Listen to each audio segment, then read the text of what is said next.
The simulacrum is never that which conceals the truth, it is the truth which conceals that there is none. The simulacrum is true. Ecclesiastes. If we were able to take as the finest allegory of simulation, the Borgia's tale, where the cartographers of the empire draw up a map, so detailed, that it ends up exactly covering the territory, but where, with the decline of the empire, this map becomes frayed and, finally, ruined, a few shreds still discernible in the deserts. The metaphysical beauty of this ruined abstraction, bearing witness to an imperial pride, and rotting like a carcass, returning to the substance of the soil, rather as an aging double ends up being confused with the real thing. This fable would then have come full circle for us, and now has nothing but the discreet charm of second-order simulacra. Abstraction today is no longer that of the map, the double, the mirror, or the concept. Simulation is no longer that of a territory, a referential being or a substance. It is the generation by models of a real without originality, a hyperreal. The territory no longer precedes the map, nor survives it. Henceforth, it is the map that precedes the territory, procession of simulacra. It is the map that engenders the territory, and if we were to revive the fable today, it would be the territory whose shreds are slowly rotting across the map.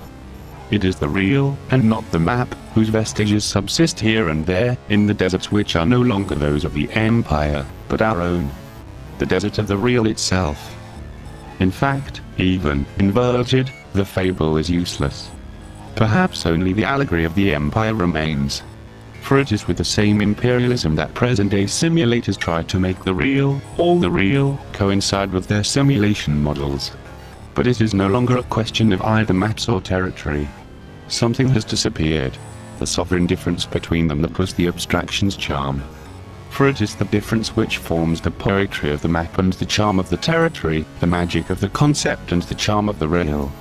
This representational imaginary, which both culminates in, and is engulfed by the cartographer's, mad project, of an ideal coextensivity between the map and the territory, disappears with simulation, whose operation is nuclear and genetic, and no longer specular and discursive. With it goes all of metaphysics. No more mirror of being and appearances, of the real and its concept. No more imaginary coextensivity. Rather, genetic miniaturization is the dimension of simulation. The real is produced from miniaturized units, from matrices, memory banks and command models, and with these it can be reproduced an indefinite number of times. It no longer has to be rational, since it is no longer measured against some ideal or negative instance. It is nothing more than operational.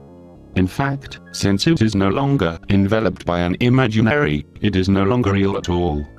It is a hyperreal, the product of an irradiating synthesis of combinatory models in a hyperspace without atmosphere.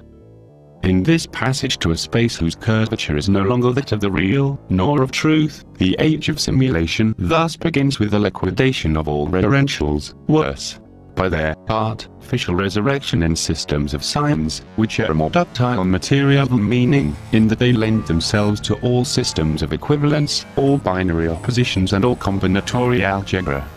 It is no longer a question of imitation, nor of reduplication, nor even of parody. It is rather a question of substituting signs of the real for the real itself. That is, an operation to deter every real process by its operational double, a metastable, programmatic, perfect descriptive machine, which provides all the signs of the real, and short-circuits all its vicissitudes.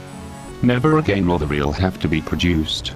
This is the vital function of the model in a system of death, or rather of anticipated resurrection, which no longer leaves any chance even in the event of death. A hyperreal henceforth sheltered from the imaginary, and from any distinction between the real and the imaginary, leaving room only for the orbital recurrence of models and the simulated generation of difference.